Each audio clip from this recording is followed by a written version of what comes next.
Hi friends, তোমরা সবাই কেমন আছো? আশা করি তোমরা সবাই খুব ভালো আছো। তো কথা হলো, গত ভিডিও থেকে কিছুটা সময় আমি নিয়ে নিয়েছি তোমাদের পরের ভিডিওটা দেওয়ার জন্য। পরে ক্লাসে আজকে আমরা কিন্তু এটা আলোচনা করব বলেছিলাম, মাঝখানে অসুস্থতার জন্য কোনো কারণে দিতে পারিনি। তো আজকে যেটা আলোচনা করব সেটা হচ্ছে কর্মধারয় সমাস। কর্মধারয় সমাস এই বিষয়টা আলোচনা করার আগে আমরা যে দুটো টপিক আলোচনা করেছি তার মধ্যে একটি হলো গিয়ে কি সমাসের বিভিন্ন পদ বা পদ সম্পর্কিত ধারণা এবং দ্বন্দ্ব সমাস। আমি দুটোই আই বাটনে দিয়ে দিচ্ছি, ওখান থেকে তোমরা দেখে নিও। এক, ২ নম্বর হচ্ছে আজকে যেটা আলোচনা করব কর্মধারয় সমাস। পুরো ক্লাসটা মানে পুরো কর্মধারয় সমাসটা আমরা ৩ টে ভাগে ভাগ করেছি। আজকে যেটা আলোচনা করব সেটা হচ্ছে কর্মধারয় সমাস এবং দ্বন্দ্ব সমাসের মধ্যে সম্পর্ক, কর্মধারয় সমাসটা কি, এই বিষয়টা নিয়ে আজকে একটু আলোচনা করব। এবং অবশ্যই যেটা তোমাদেরকে প্রতিবারে বলি যে এখান থেকে কি প্রশ্ন আসতে পারে, সেটা আমাদের বোর্ড এক্সাম হোক বা কম্পিটিটিভ এক্সাম হোক, যেখানেই হোক না কেন সেটা আমরা অবশ্যই ভিডিও শেষে আমরা দেব। তো তোমরা অবশ্যই শেষ পর্যন্ত ভিডিওটা দেখবে। আর যারা নতুন এসেছো তোমরা চেষ্টা করো, যদি তোমাদের ভালো লাগে ক্লাসটা পুরো করার পর, তাহলে অবশ্যই সাবস্ক্রাইব করবে। আর যদি মনে হয় তোমাদের বন্ধুদের মধ্যে শেয়ার করা দরকার, তাহলে অবশ্যই শেয়ার করতে পারো। তবে একটা কথা বলবো যে এই কর্মধারয় সমাস আলোচনা করার আগে যে বিষয়টা আমাদের সবার আগে বলতে হয় সেটা হলো গিয়ে কি, বাংলা ব্যাকরণের এই ধারার মধ্যে সবথেকে গুরুত্বপূর্ণ পাঠ হলো কর্মধারয় সমাস। কারণ এখানে সবচেয়ে বেশি উপমা ব্যবহার বা তুলনা ব্যবহার করা হয়েছে। তো তুলনা কিভাবে ব্যবহার করা হয় সেটা আমরা পরে ক্লাসগুলোতে আলোচনা করব। তবে আজকে শুধু জেনে রাখবো যে কর্মধারয় সমাসটা কি। কর্মধারয় সমাসটা হলো এমন এক ধরনের সমাস যেখানে বিশেষ্য এবং বিশেষণ এই দুটো পদের মধ্যে সমাস হয়ে থাকে। আমরা আমাদের যখন দ্বন্দ্ব সমাস আলোচনা করেছিলাম সেখানে কিন্তু আলোচনা করেছিলাম যে বিশেষ্যের সঙ্গে বিশেষ্য পদ বা বিশেষণের সঙ্গে বিশেষণ পদের মধ্যে দ্বন্দ্ব। এখানে কিন্তু বিষয়টা কিছুটা সেরকমই, কিন্তু তার মধ্যে একটি নতুনত্ব আছে। নতুনত্ব হচ্ছে গিয়ে কি না, যে সমাসে পূর্বপদ সাধারণত কি হয় না, পরপদের বিশেষণ হয়। এখানে দুটো পদ বিশেষণ হয়, সেখানে সে ধরনের উদাহরণ আমরা পাবো। কিন্তু এই বিষয়টা স্পেসিফিক মার্ক করতে হবে, যে সমাসে পূর্বপদ কি হয় না, যে সাধারণভাবে পরপদের বিশেষণ পদ হিসেবে ব্যবহৃত হয়, সেই ধরনের সমাসকে আমরা বলছি গিয়ে কি কর্মধারয় সমাস। একটা কথা মাথায় রেখো, এখানে যে শুধুমাত্র পূর্বপদ মানে বিশেষণ হবে, পরপদ বিশেষ্য হবে, এমনটা সবসময় কিন্তু হয় না। সেটা আমরা যখন শ্রেণীবিভাগ আলোচনা করব, যখন কর্মধারয় সমাসের সাধারণ কর্মধারয় সমাসের আলোচনা করব, সেখানে পার্ট বাই পার্ট ডিসকাশন করব। তবে একটা কথা মাথায় রেখো, এখানে হচ্ছে বিশেষ্য পদের সঙ্গে বিশেষ্য পদ, আবার কখনো কখনো দেখি বিশেষণ পদের সঙ্গে বিশেষণ পদ, বা যেটা তোমাদের এখন দেখছো সংজ্ঞাতে পূর্বপদের সঙ্গে পরপদ, পূর্বপদ হচ্ছে পরপদের বিশেষণ পদ হয়ে থাকে। এর উল্টোটাও কিন্তু হয়, অর্থাৎ পূর্বপদ হচ্ছে বিশেষ্য, পরপদ বিশেষণও কিন্তু হয় সমাসবদ্ধ পদের ক্ষেত্রে। এটা অবশ্যই পূর্ব নিপাতনের ক্ষেত্রে এটা আমরা লক্ষ্য করি, বাট হ্যাঁ হয়।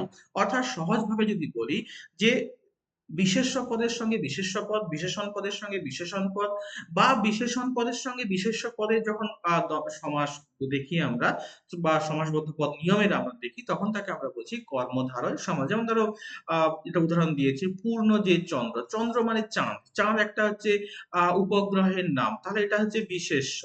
হ্যাঁ, কিন্তু বিশেষ চাঁদটা কিরকম পূর্ণরূপ অবস্থা, সেই জন্য এটা হচ্ছে গিয়ে কি গুণ দোষ অবস্থা ইত্যাদি বলে বিশেষণ হয়। তা এটাকে আমরা বলবো কি না, বিশেষণ পদ।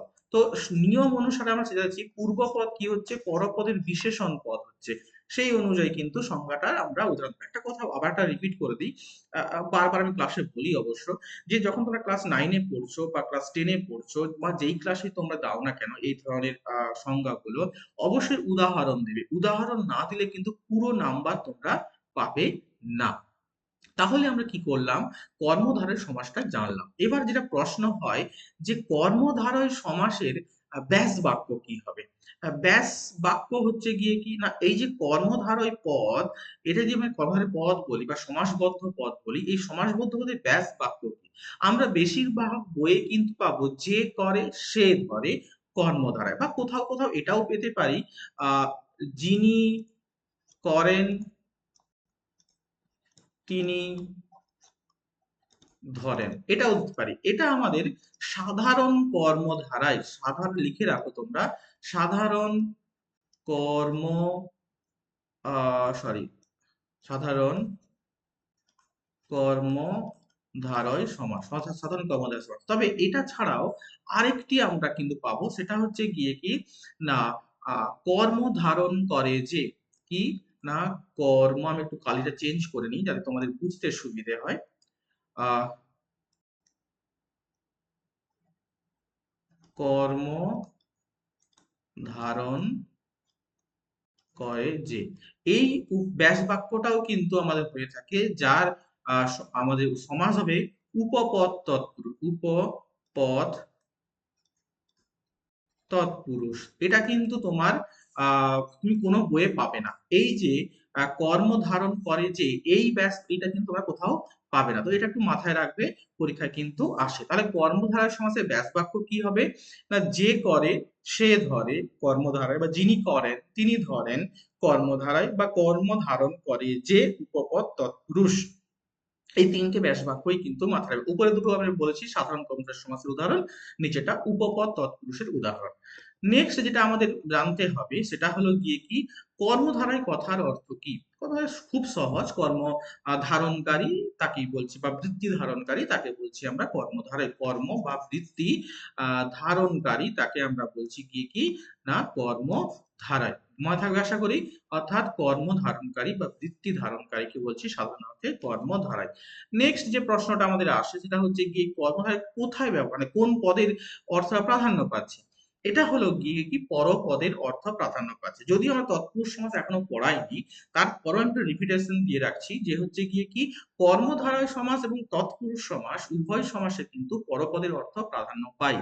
তো এই জিনিসটা একটু আমাদের মাথায় রাখতে হবে। তাহলে এই তিনটে প্রশ্ন খুব ইম্পর্টেন্ট ফর আমাদের মাধ্যমিক এক্সাম বলো বা বোর্ড এক্সাম বলো, প্রত্যেকটার ক্ষেত্রে কিন্তু।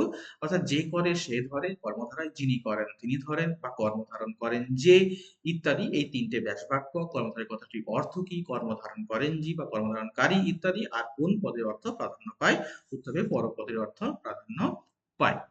এবার যে সব থেকে ইম্পর্টেন্ট প্রশ্ন যেটা দাঁড়িয়ে যায়, যে স্যার দ্বন্দ্ব সমাস আর কর্মধারয় সমাস এদের মধ্যে তফাৎ কি। আমি যখন শ্রেণীবিভাগ করেছিলাম, এটা লিখে রেখেছি এই কারণে, কর্মধারয় সমাসে যখন দ্বন্দ্ব সমাসের শ্রেণীবিভাগ করেছিলাম, সেখানে স্যার বিশেষ্য পদের সঙ্গে বিশেষ্য পদের দ্বন্দ্ব ছিল। আবার স্যার বিশেষ্য, বিশেষ্য প্লাস বিশেষ্য বা বিশেষণ প্লাস বিশেষণ, এরকম আমাদের চারটে ভাগ আমরা পেয়েছিলাম। এখানে যখন কর্মধারয় সমাস করছি, সেখানেও স্যার আপনি একটু আগে বললেন কর্মধারয় সমাস আর হচ্ছে যে দ্বন্দ্ব সমাস, তার মধ্যে সেই একই রকম বিশেষ্য পদের সঙ্গে বিশেষ্য পদ, উভয় পদই বিশেষ্য, উভয় পদই বিশেষণ। আবার আবার বললেন যে পূর্বপদ হবে বিশেষণ, পরপদ হবে বিশেষ্য।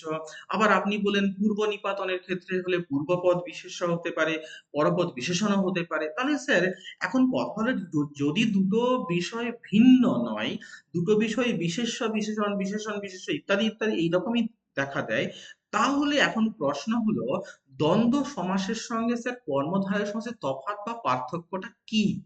এর উত্তর খুব সাধারণ, খুবই সাধারণ। সাধারণটা কি না, একটা কথা হলো দ্বন্দ্ব সমাস এবং কর্মধারয় সমাস এই দুটোর মধ্যে পার্থক্য একটি। কি একটি? নিশ্চয়ই তোমাদের মনে আছে, একটু আমাকে কমেন্ট করে জানাও যে দ্বন্দ্ব সমাসে কোন পদের অর্থ প্রাধান্য পায়। প্লিজ কমেন্ট করে জানাও তো দেখি, যে দ্বন্দ্ব সমাসে কোন পদের অর্থ প্রাধান্য পায়। আশা করি তোমাদের মনে আছে, দ্বন্দ্ব সমাসে কিন্তু উভয় পদের অর্থ প্রাধান্য পায়। যেখানে আমরা পূর্বপদ বা পরপদ কোনো একটি নির্দিষ্ট পদ কিন্তু প্রাধান্য পায় না, সেখানে উভয় পদেরই অর্থ প্রাধান্য পায়। কিন্তু কর্মধারয় সমাসে কিন্তু একটা পার্থক্য অবশ্যই আছে। এখানে পূর্বপদ ও পরপদ বিশেষ্য বা বিশেষণ যাই হোক না কেন, বা বিশেষ্য বিশেষণ যা হোক না কেন, বা বিশেষ্য বিশেষ্য যাই হোক না কেন, অবশ্যই পরপদের অর্থ প্রাধান্য পাবে। এইটা একটু মাথায় রাখতে হবে। এইটা হচ্ছে গিয়ে কি দ্বন্দ্ব সমাস এবং কর্মধারয় সমাসের মধ্যেকার পার্থক্য। কি পার্থক্য বললাম? দ্বন্দ্ব সমাসে পূর্বপদ ও পরপদ উভয় পদ কি হবে প্রাধান্য পাবে। অর্থাৎ সে দুটো পদই বিশেষ্য হতে পারে, দুটো পদই বিশেষণ হতে পারে, একটি বিশেষ্য একটা বিশেষণ হতে পারে, বা বিশেষণ বিশেষ্য হতে পারে, যাই হোক না কেন উভয় পদ কিন্তু ব্যাস আমাদের সমাসবদ্ধ পদে প্রাধান্য পাবে।